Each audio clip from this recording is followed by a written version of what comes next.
요 근래 뭐 한두 달간 딥시크 얘기 되게 많이 나왔잖아요, 한국에서. 딥시크가 완벽한 오픈소스는 아니고 딥시크가 보여준 것들이 이제까지 없던 테크놀로지들이냐면 사실 그건 아니거든요. 우리도 할 수 있는 거잖아요. 왜 딥시크는 이런 결과를 낸 거라고 생각해요? 대표님, 헬로. 네, 안녕하세요. 안녕하세요. 미국이에요? 네, 미국입니다. 저는 지금 깃허브 본사에 와 있어요. 네트워킹 이벤트가 좀 있으면 열리고 지금 이렇게 뭐 네트워킹 뭐 하는 건데요? 저희는 여기서 이제 AI 엔지니어들한테 약간 VOC 수집하는 거 관련해서 좀 네트워킹을 하려고 오늘 와 있어요.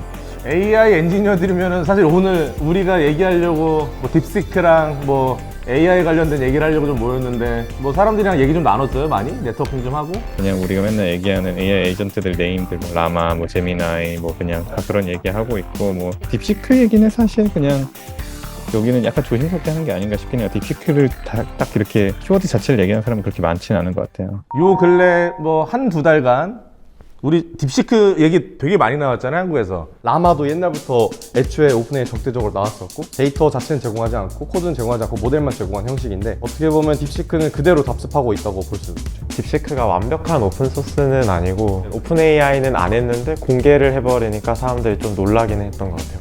김 대표님은 좀 어떤 의견을 갖고 있어요? 엄청나게 큰 서버나 소위 말하는 뭐 몇천억 대의 투자가 아니더라도 이제 할 수 있다는 걸 보여준 거에서 유의미하다라고 보고 있습니다. 딥시크 이거 어떻게 이렇게 할 수 있었던 것 같아요? 기술적 요인 뭐 이런 거 뭐가 특별한 게 있는 거예요? 어떤 파운데이션 모델을 썼는지는 안 알려져 있더라고요. 오늘도 또 리서치를 해봤는데 알리바바의 쿠엔이나 젠마를 썼거나 파운데이션 모델을 사용했을 거고 그 위에 이제 증류라는 기술을 통해서 어떻게 보면 다른 AI 모델들의 어떤 수학적인 풀이의 해법들 혹은 그 과정들을 학습시켜서 경량화해서 만든 파라미터를 줄여서 학습시켜서 만든 AI 모델이라고 하더라고요. 저는 그 사람들이 이제 iOS 좋아하는 사람이 있고 안드로이드 좋아하는 사람들이 있잖아요. 사람들이 iOS 좋아하는 이유는 그냥 작동하기 때문이라고 생각하거든요. 그냥 작동한다. 근데 저는 오픈 AI도 똑같은 길을 가고 있다고 봐요. 사실 별다른 튜닝 없이 사실 엄청난 성능을 보여주잖아요. 근데 반면에 딥시크 같은 경우에는 어떻게 보면 수학적인 문제풀이에 좀 되게 특화되어 있고 그렇기 때문에 그냥 저스트 워크스 하진 않습니다. 어떻게 보면 수학 문제나 아니면 코딩 문제를 물어봤을 때 조금 더 논리적인 추론을 해줄 수 있는 거죠.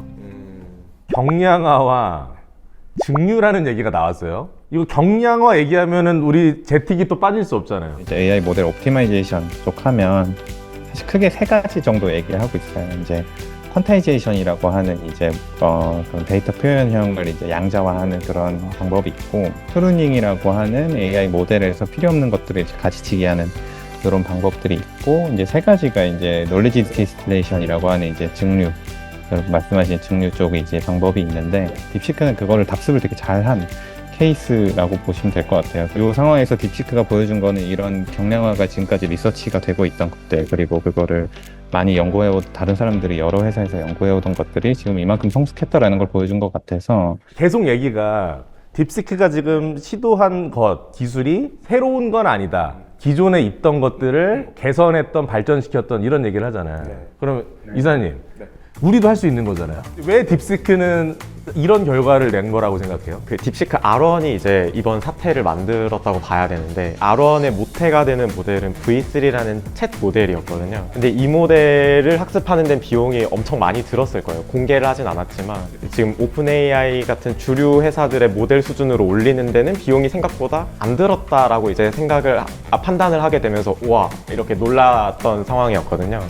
V3를 만들 수 있었던 힘이 있었다라는 것 자체가 사실은 딥시크가 가졌던 파워였던 것 같고 여기서 이제 조금 저희가 눈여겨봐야 될 거는 이 팀은 칩을 프로그래밍하는 역량도 사실 되게 셌어요. 과연 있는 코드로도 저희가 얼마만큼 최적화를 할 수 있는지가 이제 진짜 저희 AI 스타트업이 우리 이런 것도 만들 수 있지 않을까요? 를 외칠 수 있는 계기가 될 수 있지 않을까.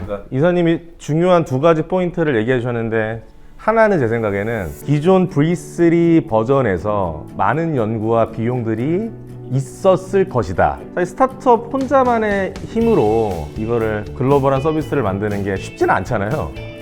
그래서 뭐 감히 말씀드리지만 뭐 정부 차원에서 국가적인 차원에서의 좀 더 지원 드라이브가 있어야겠다는 생각도 들고 작게는 이제 저희 같은 한국투자 엑셀러레이터 이런 투자 사이드에서도 좀 더 집중적으로 지원하고 해야 될 필요가 있겠다. 또 두 번째는 우리가 지금 말씀해 주신 게 한국 스타트업들이 소프트웨어적으로 이거를 어떻게 연구하고 서비스 레이블을 올리고 뭐 이런 말씀을 하셨잖아요. 그래서 이 환경하에서 우리는 뭘 할 거냐, 어떻게 대응할 거냐, 이게 중요한 거잖아요. 그 딥시크 나오고 아마 지난주인가?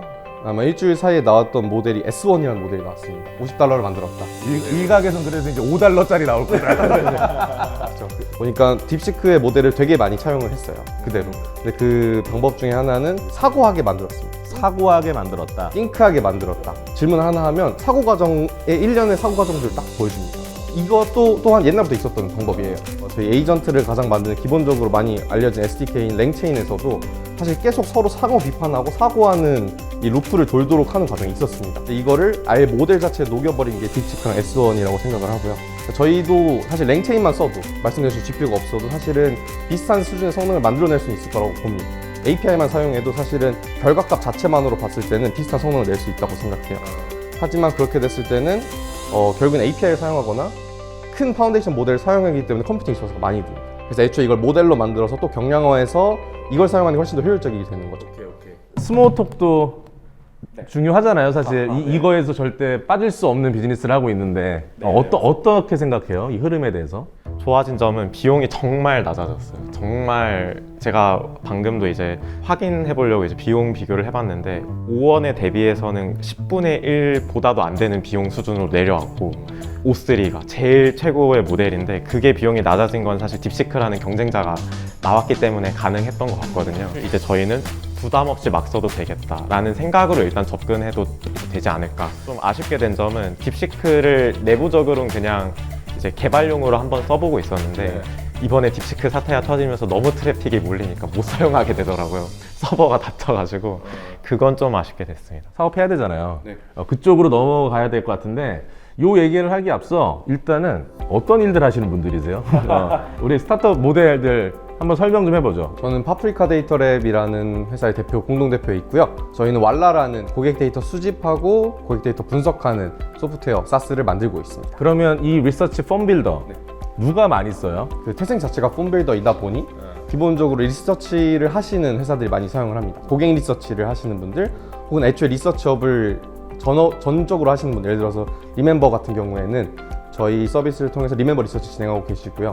다른 큰 고객사들은 대부분 고객 리서치, 예를 들어서 만족도 조사를 하거나 만족도 조사 이후에 피드백을 수집하시는데 저희 걸 활용하고 계십니다.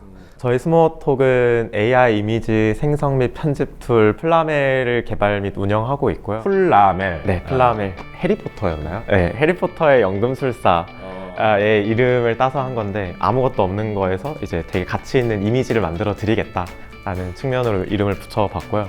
저희 회사 제품은 이제 서울경제나 통로이미지 같은 다양한 이미지 활용 기업에서 이미 많이 사용해 주시고 계시고 그 외에도 이제 저희 결제하신 고객분들을 보면은 비디자이너 분들이 정말 많으신 것 같아요. 그래서 이제 이미지가 필요한데 그런 작업을 못 하시는 비디자이너 분들이 저희 주요 타겟 고객이 되고 있습니다.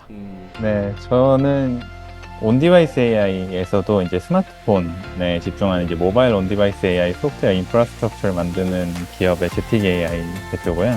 저희는 좀 특화되어 있는 게 이제 스마트폰 하드웨어 유틸라이제이션을 하는데 좀 집중을 많이 하고 있습니다. 그래서 앞서 말씀하신 스모톡이나 이제 프로젝트 데이터 랩에서도 이제 AI 모델을 돌리실 텐데 뭔가 아니면 다른 기업들에서도 AI 모델을 뭔가 연산할 때 그리고 서비스를 만들 때 기존에 이제 GPU 클라우드 서버에서가 아닌 이제 모바일 기반으로 하는 저희가 소위 말하는 이제 모든 사람의 디바이스에서 AI가 직접적으로 돌아갈 수 있도록 하는 환경을 만드는 기업이라고 보시면 될 것 같습니다. 사실 저희 한국투자 엑셀러레이터가 이런 훌륭하신 AI 서비스 하시는 분들을 모셨던 이유도 바른동행 프로그램 돌다 보면 저희가 서로 시너지 내세요, 같이 네트워킹 많이 하세요 하잖아요.